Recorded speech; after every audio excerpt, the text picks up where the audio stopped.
Hotel and Resort. Nishi Shinjuku Gochome Eki Tower.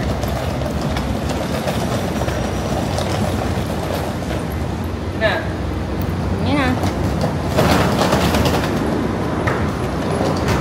Wow, ang tao.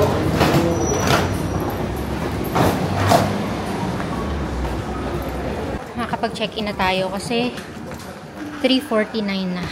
Check-in nila dito ay 3 PM. Bale, andito na tayo sa 12th floor ng Apa Hotel. So, dito tayo. Dito yung ating room. Pakita ko lang sa inyong view from the elevator. Ayan. Meron silang pool. So, sakto. 1207 yung ating room. So, dun tayo sa dulo. Ayan.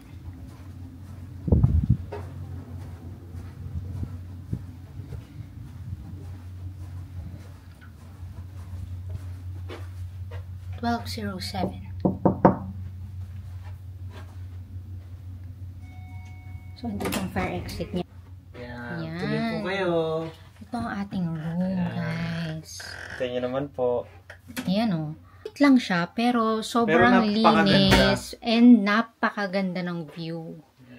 Ayan, guys, oh. Wow. Yan ang view natin, oh. Saan ka pa? Ayan. Ayan yung bed. Itong kanyang heater. Heater. Siyempre, hindi natin gagamitin yan ngayon Heater yan, dahil heater. mainit na sa labas.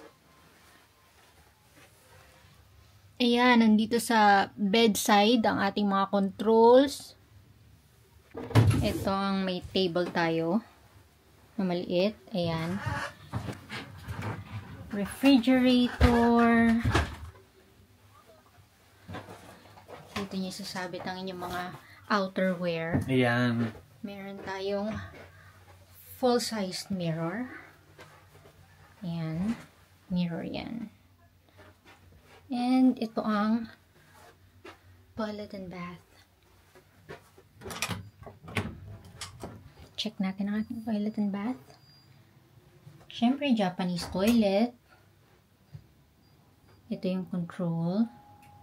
Merong mga free toiletries. Towels. Laundry bag. Ayan. Face and hand soap. Body soap, conditioner, shampoo. Ito ang kanyang shower and bathtub. And ito ang kanyang sink. As you can see, drinkable ang water. It's safe to drink. Yun. Maliit pero malinis. Yan ang gusto ko dito sa Japan eh. Talagang napakalinis.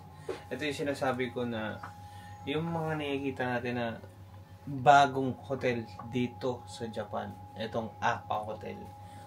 Napakaganda. Yan. So, bale, 12 nights tayo dito. Dito, 12 nights tayo dito.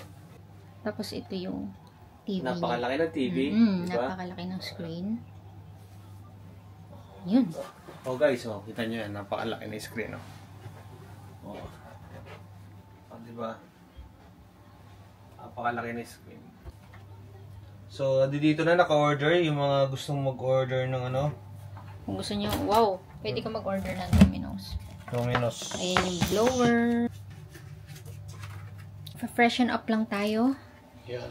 And Kakain lang tayo sa labas. lalabas din ulit tayo.